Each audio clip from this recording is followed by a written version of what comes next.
Hello students, welcome to my YouTube channel. आप जानते हैं हम फ्लेमिंगो नाम की इस प्रोज की बुक का एक लेसन, फर्स्ट लेसन हम पढ़ चुके हैं, आपको याद होगा। अब हम आ गए हैं लेसन नंबर 2, लॉस्ट स्प्रिंग, खोया हुआ बसंत। स्प्रिंग माने होता है बसंत का मौसम, लॉस्ट माने खोया हुआ। राइटर अनीस जंग। अनीस जंग देखिए राइटर है, शी इज ए लेडी। ये एक बहुत ही सेंसिटिव लेडी है, बहुत ही भावुक हैं, संवेदनशील हैं। तो ये अपने आसपास की चीजों पे काफी गौर करती हैं। ये अपने घर के आसपास क्या पाती हैं, एक लड़के को जिसका नाम है साहिब। ये कूड़ा बीनता था, कूड़ा बीनने वाला एक बहुत ही गरीब बच्चा है ये। तो इस बच्चे का काम था सुबह कूड़े के ढेर में से कोई चीज, कीमती चीज मिल जाए, सोने की कोई चीज मिल जाए, सोना वगैरह ढूंढना इसका काम था। ये ढूंढता था ये। तो राइटर ने पूछा, साहिब ये बताओ तुम ये काम क्यों करते हो, तुम अपने घर में क्यों नहीं जाते हो। तो इसको, राइटर को साहिब की बात बताती हैं कि हम लोग ढाका में रहते थे। ढाका बांग्लादेश की कैपिटल है, राजधानी है। हम वहां रहते थे। वहां पे लगातार आने वाले तूफानों ने हमारे घर को और खेतों को डिस्ट्रॉय कर दिया, उजाड़ दिया बिल्कुल। इसलिए हमको अब यहाँ बड़े शहर में आके रहना पड़ता है और अपना गुजारा करने के लिए इस तरह से कूड़ा वगैरह, कूड़े में से कीमती सामान बीनना पड़ता है।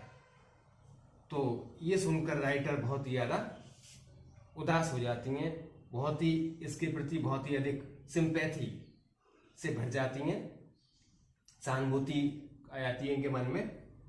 तो ये पूछती हैं, तुम स्कूल नहीं जाते, स्कूल क्यों नहीं जाते तुम। लेकिन जल्दी ही राइटर को महसूस होता है, शी फेल्ट हर मिस्टेक, अपनी गलती इनको एकदम से मालूम पड़ जाती है कि ये बच्चा जो इतना गरीब है ये स्कूल कैसे जाएगा भला।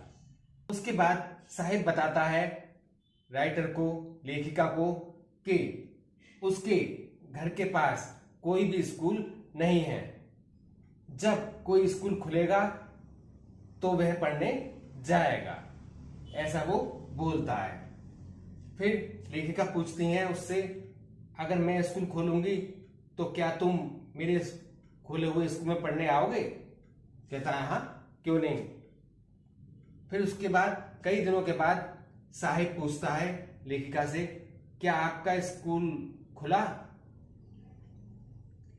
अब लेखिका बहुत ज्यादा, राइटर बहुत ज्यादा एकदम से शर्मिंदा हो जाती हैं, ये सोचकर कि मैंने ऐसा वादा कर दिया। और फिर ये बताती हैं साहिब को कि स्कूल खोलने में, बनाने में बहुत समय लगता है, एक स्कूल इतनी जल्दी नहीं खुल जाता। उसके बाद राइटर को महसूस होता है कि जैसा वादा मैंने किया था स्कूल खोलने का, इस तरह के कई वादे, झूठे वादे कह सकते हैं, साहिब से लोग करते रहते होंगे। उन वादों का कोई मतलब नहीं होता है। इस तरह से झूठे आश्वासन साहिब जैसे गरीब बच्चों को मिलते रहते हैं। इसके बाद क्या होता है स्टूडेंट्स, राइटर इससे पूछती हैं, क्या तुम्हें अपने नाम का मतलब पता है। तो ये कहता है मुझे तो नहीं पता। इसका पूरा नाम होता है साहिब ए आलम, यानी पूरी दुनिया का मालिक। साहिब ए आलम, पूरे संसार का राजा या मालिक। लेकिन जैसे कि इसकी दशा से, इसकी कंडीशन से दिख रहा था, ऐसा तो कुछ नहीं था। ये तो कूड़े में से सोना बीनता था, बहुत इसकी हालत खराब थी। तो इसको ना तो अपने नाम का मतलब पता था और ना इसकी जो हालत थी वो इसके नाम के लायक थी।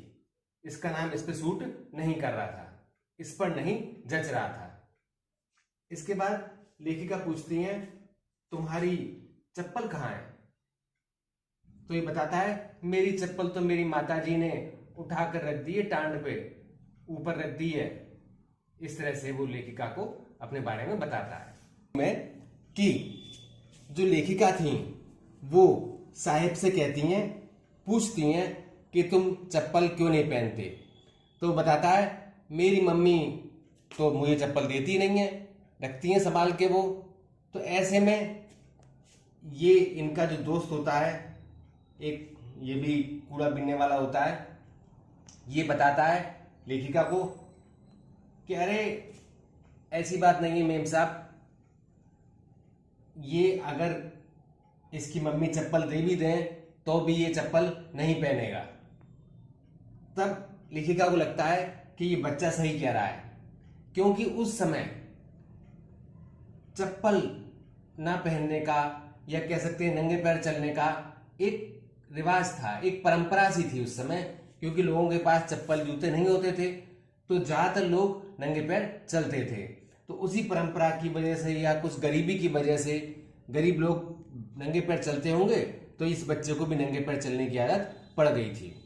इस तरह से लेखिका को नई नई बातें मालूम पड़ती हैं इन लोगों के बारे में, जो होते हैं ये कबाड़ियों के बच्चे होते हैं। फिर लेखिका जो है अनीस जंग, ये लेखिका जो है इस पाठ की, ये पहुंच जाती हैं इनके रहने की जगह सीमापुरी।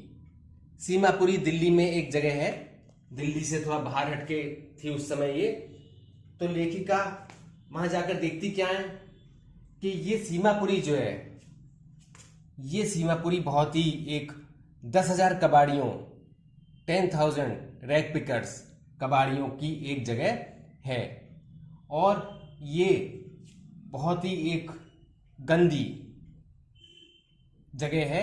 यहाँ पर कोई गंदा पानी निकलने की कोई व्यवस्था नहीं है, कोई अरेंजमेंट नहीं है, ना यहाँ पे पीने का पानी है, और यहाँ पे कोई बेसिक जो फैसिलिटीज होती हैं वो भी यहाँ बिल्कुल नहीं थी। जो सुविधाएं होती हैं जीने के लिए वो यहाँ पर बिल्कुल भी नहीं थी। ये देखिए टीन पड़े हुए थे, तिरपाल पड़े थे इनके झुग्गी झोंपड़ियों में, इन तिरपाल में ये रहते थे। बारिश के टाइम पे ये टपकती थी इनकी छत झुग्गी झोंपड़ियों की। तो ये कबाड़ियों के बच्चे, साहेब जैसे बच्चे और इनका परिवार रहता था सीमापुरी जगह पर, जो बहुत ही गंदी एक झुग्गी झोंपड़ी थी।